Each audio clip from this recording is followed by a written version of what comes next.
querido general de ejército Raúl Castro Ruz, líder de la Revolución Cubana, queridos compañeros de la generación histórica que nos acompañan, nuevos miembros del Consejo de Estado, miembros del Consejo de Ministros, invitadas e invitados, diputadas y diputados.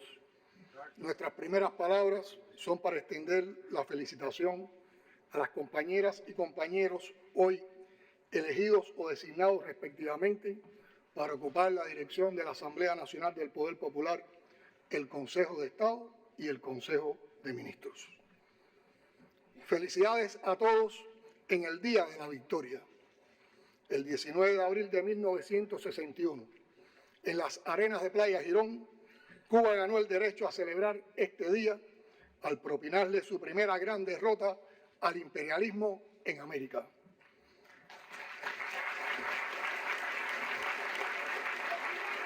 ¡Viva! Se trata del triunfo de lo justo sobre lo injusto, del pequeño David frente al gigante Goliat, de una revolución socialista frente a las narices de un imperio, tal como la definió Fidel en 23 y 12, en la despedida de duelo por las víctimas del bombardeo a los aeropuertos de Ciudad Libertad, Santiago de Cuba y San Antonio de los Baños, en el preludio de la invasión. Es tan épica esa victoria que 62 años después los derrotados no han podido perdonarnos. Y es gracias a esa victoria que hoy instalamos por 10ª vez la Asamblea del Pueblo.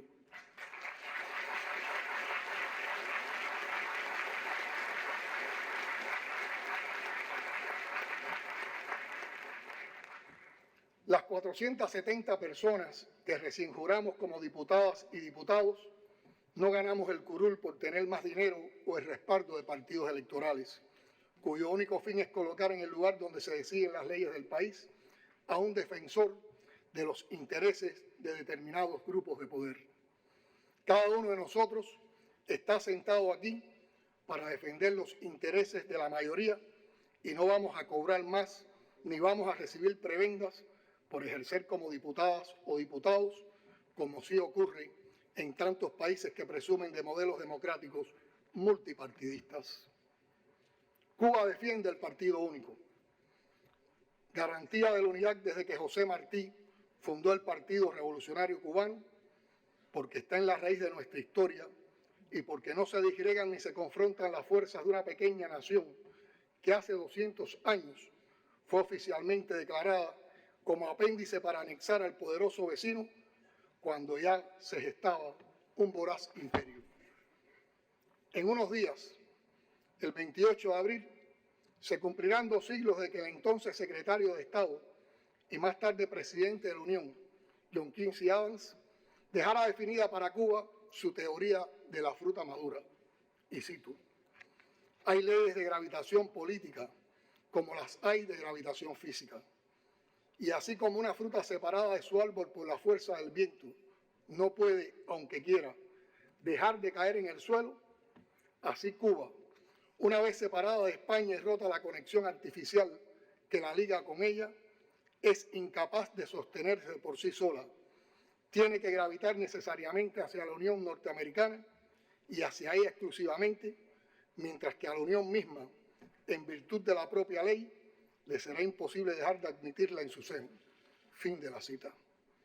Desde aquel anuncio de abril hasta la promulgación de la doctrina Monroe en diciembre de 1823, transcurrieron meses. Pero desde entonces hasta los días que corren, durante 200 años, la política del vecino poderoso ha sido una sola, aunque se alternen 2 partidos en el poder. Para Cuba, al menos, es muy difícil distinguirlos, mientras, por ejemplo, prácticamente todas las medidas aplicadas por el republicano Donald Trump para reforzar el bloqueo las mantenga su adversario político, el demócrata Joe Biden. Remember Girón, advertían nuestros padres ante cada nueva amenaza de invasión que hubo después de 1961. La consigna permanece viva en el imaginario popular porque la actitud mercenaria también lo está. Sin Nicaragua y sin Somoza, ahora los invasores estrenan en los Everglades y amenazan desde sus cuevas en las redes sociales. El poderoso vecino sigue siendo generoso con los prestados, entre comillas, para destruir a la revolución y cada año destina decenas de millones de dólares a quienes ofrecen para subvertir el orden interno en Cuba, ya sea de modo presencial o vía Internet. Ni un solo día en estos años hemos dejado de sentir los golpes de esa guerra no declarada contra la economía y la sociedad, contra la vida cotidiana y los sueños de progresos de toda una nación. Así como recordamos Girón, recordaremos siempre la crueldad del bloqueo reforzado en condiciones de pandemia, la infame inclusión de Cuba en una lista de supuestos patrocinadores del terrorismo para sitiar todas las vías financieras, el oxígeno que se negaron a darnos mientras estimulaban rebeliones callejeras, de algún modo nos los negaban ya al cerrar cada posibilidad de comercio o financiamiento. De todas esas batallas va saliendo vencedor el pueblo y no tengo ninguna duda de que, como en Girón, seguiremos venciendo.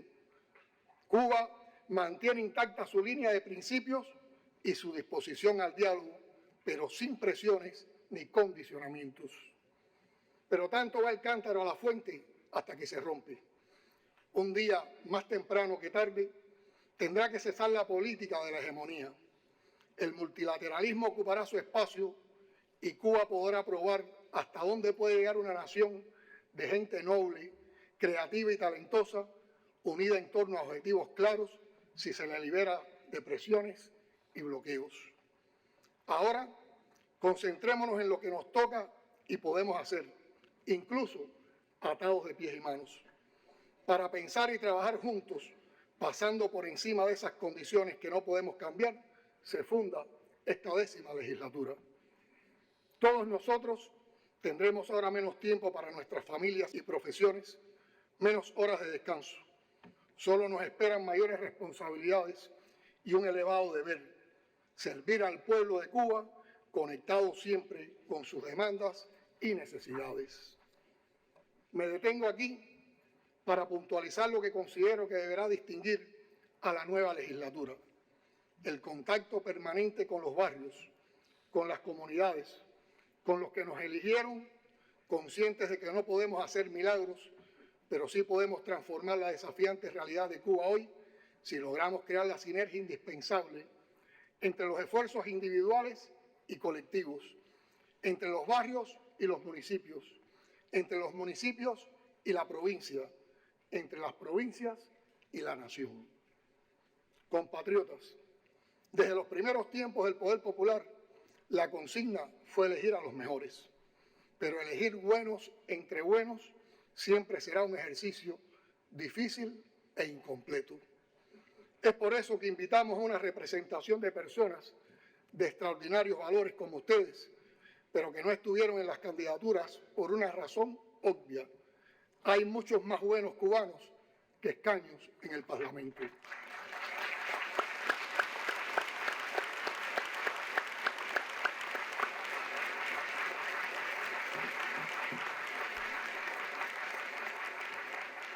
Aquí están invitados rescatistas del Saratoga y de supertanqueros.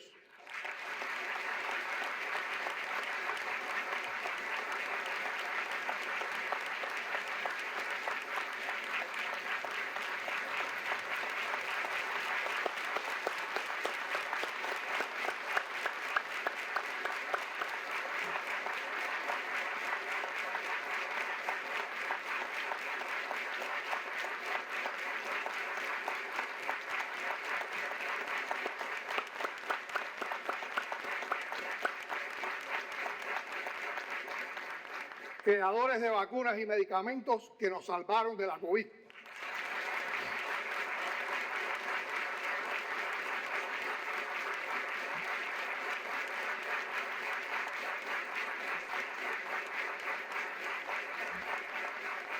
Innovadores e investigadores que han participado en la creación de ventiladores pulmonares.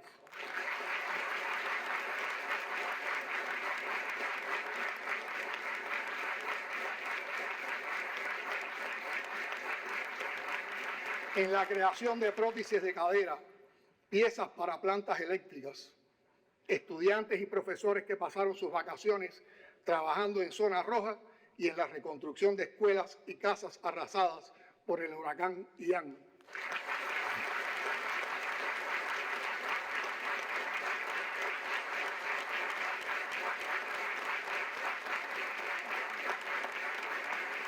Está Alexis Leiva Machado Cacho, con su mítica brigada Marta Machado, que levantó una escuela nueva y varias casas en el lugar más devastado por donde entró el ciclón y que continúa trabajando en esa comunidad en varios proyectos.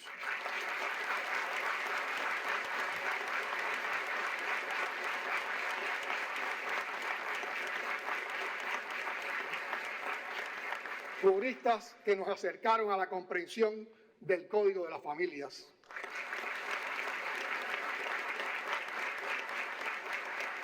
Líderes de proyectos comunitarios, delegados de base que desarrollan un buen papel como Paquito de Cuba.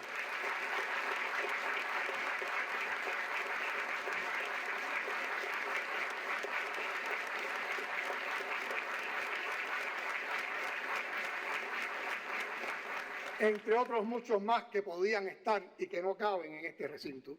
Por eso,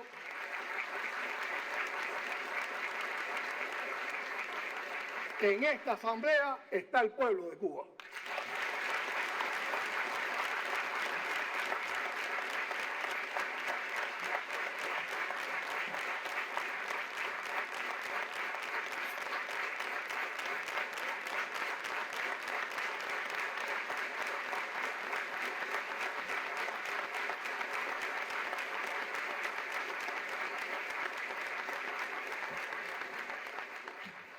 Difícilmente olvidaremos aquellos días inciertos en que apenas dormimos y al despertar la primera mirada iba directo a las cifras de la COVID-19.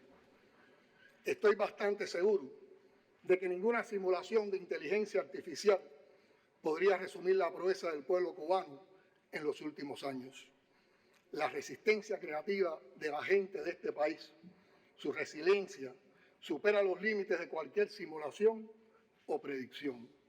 No hay algoritmo capaz de reflejar todo lo que vivimos. Eso solo puede ser sentido.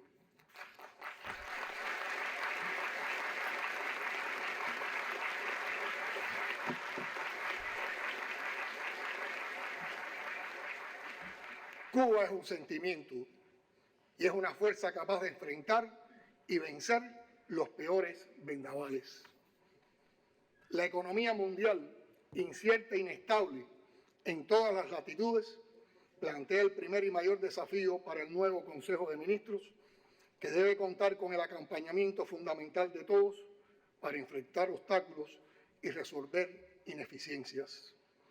En lo inmediato, la dirección principal debe centrarse en la producción de alimentos, el aprovechamiento de las capacidades productivas ociosas, el incremento de los ingresos en divisas, las transformaciones que requiere la empresa estatal socialista, la eficiencia del proceso inversionista, la complementariedad de los actores económicos y la participación de la inversión extranjera.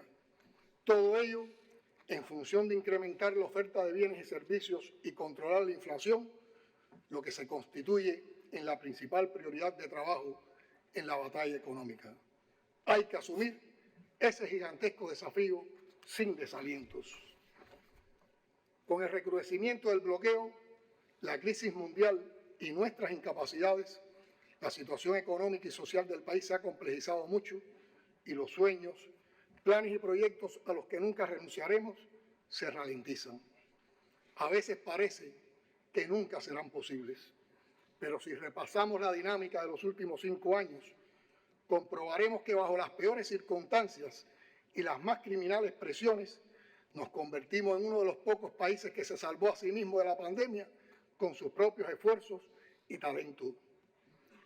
Cuando me preguntan de dónde saco el optimismo para enfrentar tantos problemas, yo pienso en esas proezas. En eso y en cientos de soluciones y propuestas de soluciones que encuentro cada vez que veo personas que invierten inteligencia y energías en el afán de encontrar soluciones a los problemas de su entorno en lugar de llenarse de lamentos y acusaciones. Respeto profundamente el derecho de cada cual a expresar sus quejas, pero no puedo dejar de contrastar actitudes. La de los que critican del modo más efectivo, luchando, haciendo, mostrando o creando soluciones, y la de aquellos que solo ven los errores y las culpas de otros. Diputadas y diputados, en los últimos 6 meses se han realizado en el país 3 procesos de votación popular, todos en un contexto de aguda crisis y bajo el ataque de una campaña mediática orientada a imponer las matrices de un Estado fallido debido a un gobierno incapaz y a diseminar el odio. El verdadero enemigo de la nación cubana apuesta al estallido para apoderarse del país y devolverlo a la era neocolonial que ya sufrimos y conocemos. Ese enemigo vio en cada una de las votaciones recientes, el referendo del Código de las Familias, las elecciones para delegados y luego para diputados, un momento clave para el ataque a la legitimidad del gobierno y cifró sus esperanzas en la posibilidad de un alto abstencionismo. La prueba más fehaciente de que esa era la idea fueron los titulares del día siguiente. Todos, prácticamente sin excepción, hablaban de abstencionismo histórico, aunque tanto el nivel de participación como el voto válido y el voto unido estaban por encima de la media de otros modelos de democracia en el mundo.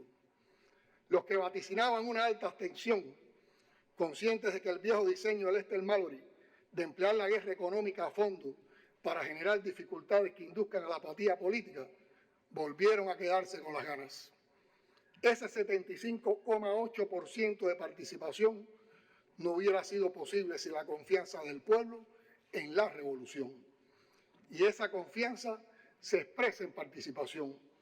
Fue una muestra de civismo, pero también de patriotismo y sobre todo de conciencia política.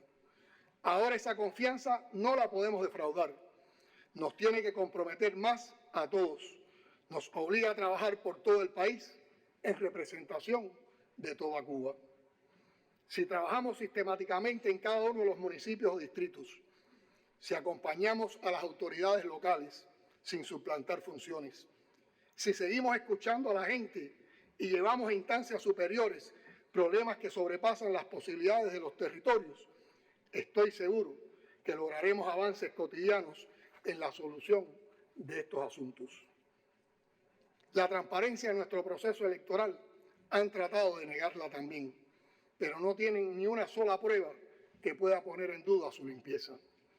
Desde las propuestas de los precandidatos en los plenos de las organizaciones sociales y estudiantiles, comienza a expresarse la transparencia que prosigue con el análisis y aprobación de las candidaturas en las asambleas municipales.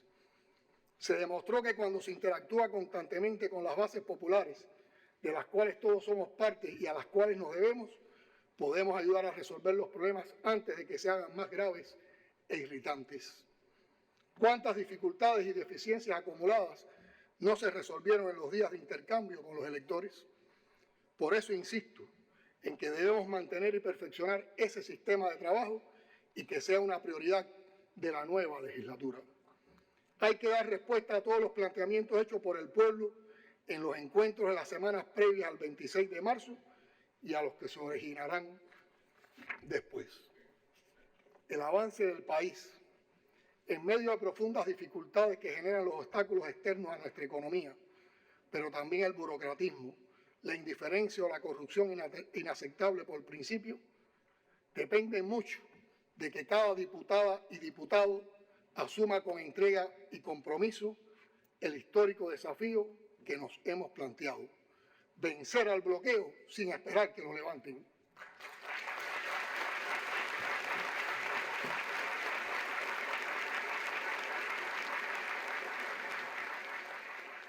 Compatriotas, me complace mucho ver en cuánto se ha rejuvenecido nuestro Parlamento.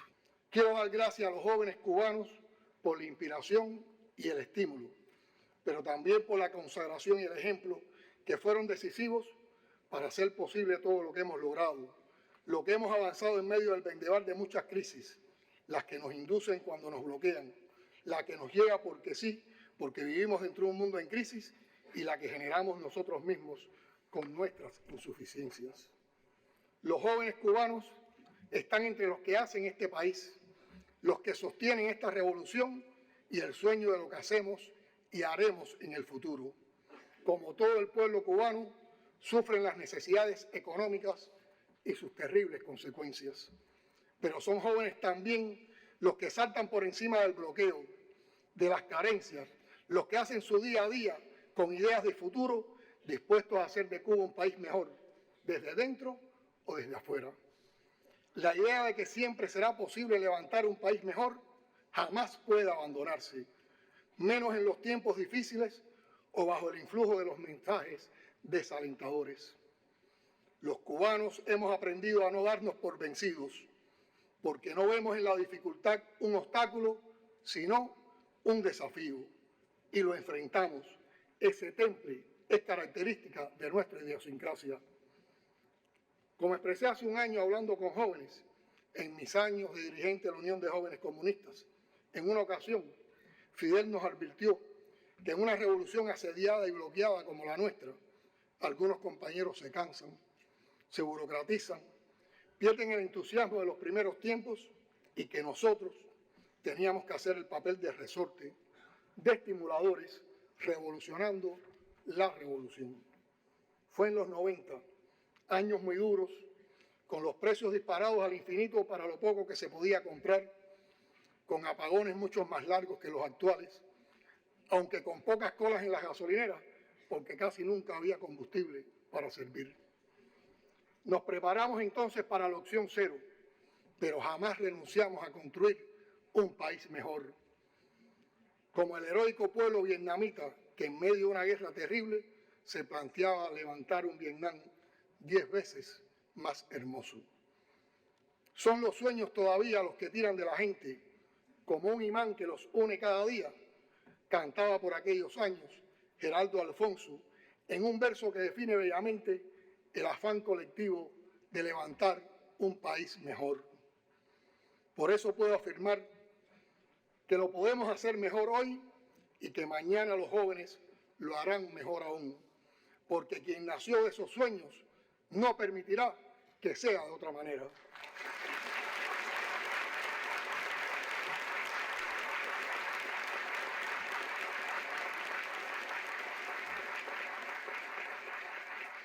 Son los jóvenes de los mejores revolucionarios porque reconocen las dificultades diarias y se enfrentan a ellas y tratan de cambiarlas, y lo logran muchas veces. Porque a pesar de la adversidad, siguen sonriendo, amando y creyendo en la posibilidad de un país mejor, a pesar de que algunos los conviden a no participar, a destruir, a odiar.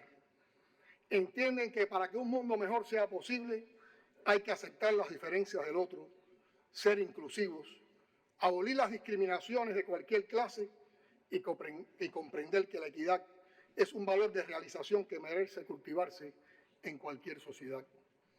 Lo demostraron defendiendo el Código de las Familias como algo propio y apoyando todas las batallas justas contra la exclusión y el acoso, porque son feministas, ambientalistas y antirracistas. Y renovaron la pasión por el béisbol nacional cuando se armó el Team Acere del Clásico sin dejar de seguir a sus equipos de fútbol y siguen bailando y disfrutando la mejor música cubana.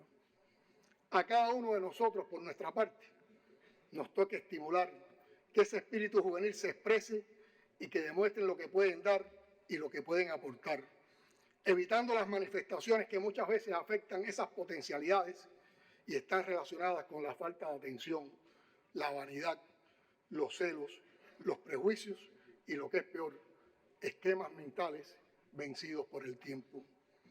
Hay que convencer, pero sobre todo, probarle a nuestros jóvenes que sí les será posible realizarse en su patria, que propongan ideas, proyectos y prueben en la práctica su eficacia en función de un país mejor.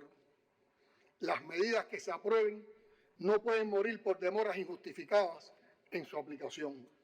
La vida de cada persona no es eterna y el tiempo y las necesidades de todos taladran el espíritu de la nación. Por otro lado, no podemos ser parte de la politización de la inmigración cubana con la que trafica el enemigo. Debemos defender una relación con los emigrados cubanos que les deje claro que admiramos sus triunfos y que su patria los respeta, los mira orgullosos y los espera de regreso, aspirando simplemente a que respeten y defiendan el suelo que los vio nacer y los formó con amor.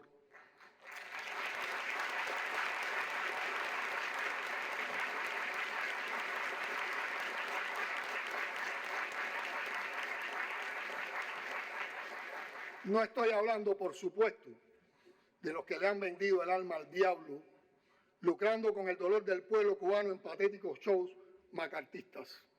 Hablo de esos que viviendo en cualquier lugar del mundo conservan el amor hacia su país de origen y los deseos de que progrese, a pesar de las montañas de obstáculos que les representa relacionarse con Cuba por diversidad de razones y sin razones. Los que aquí estamos resistiendo y construyendo, contamos con esos cubanos que no se avergüenzan de sus orígenes para ayudar a sostener la nación. El socialismo es lo más cercano que hay a la juventud, porque no es una obra acabada. Se va haciendo todos los días y la energía y la ambición natural de los jóvenes son fundamentales en esta obra. Pero ¿por qué la revolución? ¿Por qué el socialismo? A veces lo vemos como el fin, la meta. La revolución es el medio, es la vía de conquistar para todos el mayor grado de justicia social posible y también de felicidad. Eso no es posible lograrlo en otros sistemas, donde el bienestar se asocia a la opulencia, donde unos tienen muy pocos o no tienen prácticamente nada, porque otros se apropian de la mayor parte de la riqueza creada por los que menos tienen. El proyecto de país que nos hemos propuesto pretende encontrar una mejor sinergia, diferente a la de otros modelos, que conduzca a mayores niveles de equidad y de realización, tanto a nivel individual como colectivo, que tenga el sello de los valores que compartimos como sociedad y que además incorpore sostenibilidad y prosperidad. En un contexto tan adverso como el que nos ha tocado vivir, tal idea puede sonar muy ambiciosa, pero siempre es arduo cuando se emprende algo novedoso, más cuando se trata de construir un paradigma diferente de sociedad. Escasean los referentes para comparar o los que sirven se ajustan en algún sentido, pero en otros carecen de compatibilidad por cuestiones culturales o axiológicas. Que sea difícil no nos puede conducir a pensar que es renunciable. De imposibles está lleno nuestra historia. Es una tradición superar retos.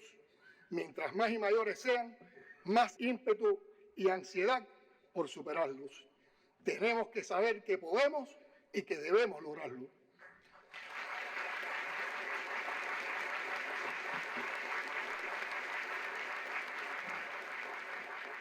No fue un milagro lo que nos trajo hasta este momento de la historia. Fue una revolución que comenzó en 1868, peleando casi sin armas contra el imperio más poderoso de su época por obtener independencia, soberanía y el fin de la esclavitud. Fue la pelea de un hombre menudo, enfermo y pobre, pero iluminado de ideas universales humanistas para unir a todas las generaciones que no habían logrado cumplir aquellos sueños. Fueron otros hombres y mujeres que sufrieron la frustración de aquellos anhelos y le dieron continuidad al combate, entonces contra la nueva dependencia y otro gran imperio. Y fue una generación heredera de todas las que le antecedieron, que resumió el legado de un afán libertario que conquistó por fin la independencia y la soberanía con las armas. Y en posesión definitiva de esas conquistas se propuso y logró levantar una nación libre, respetada y admirada en el resto del mundo por su dignidad, su voz propia, su solidaridad con todas las causas justas y la educación y el talento de sus hijos. Es, en síntesis, un pueblo heroico que jamás se cansó de luchar y de cuyo heroísmo brotaron líderes que casi 2 siglos después lo siguen inspirando. Herederos de todo y enlace entre todas las generaciones, emergen Martí y Fidel como símbolos de esa extraordinaria riqueza nacional. A Raúl, líder de la Revolución Cubana, continuador de las tradiciones de lucha y guía de quienes asumimos las más altas responsabilidades en el país, gracias por el apoyo y la confianza que no defraudaremos jamás.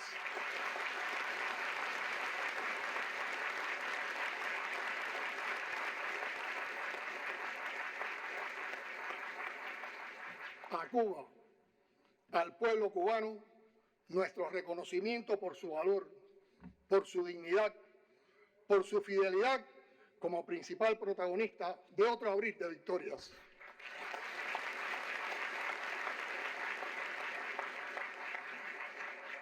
Querido pueblo al que me enorgullece pertenecer, recibe el respeto, admiración y el inmenso cariño de quien se siente deudor siempre. Hoy ratifico que te serviré con pasión, compromiso, sin desgano, hasta las últimas consecuencias.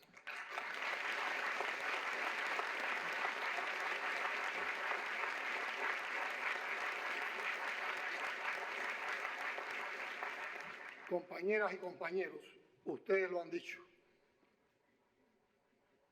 La unidad y la victoria son la esperanza. La unidad y la victoria son el presente y el futuro de la patria y el socialismo. ¡Patria o muerte! ¡Venceremos!